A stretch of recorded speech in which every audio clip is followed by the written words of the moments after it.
Hey guys, this is Dr. Hub. In case you haven't subscribed, please do subscribe for updates. Let's look into the drugs precipitating the porphyria. So it includes the barbiturates, there is the OCPs, the orphandrine, so the mnemonic is boost.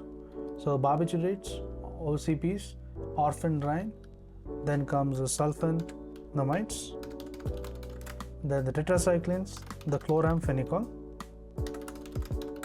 the carbamazepine, the halothane as well as hydralazine.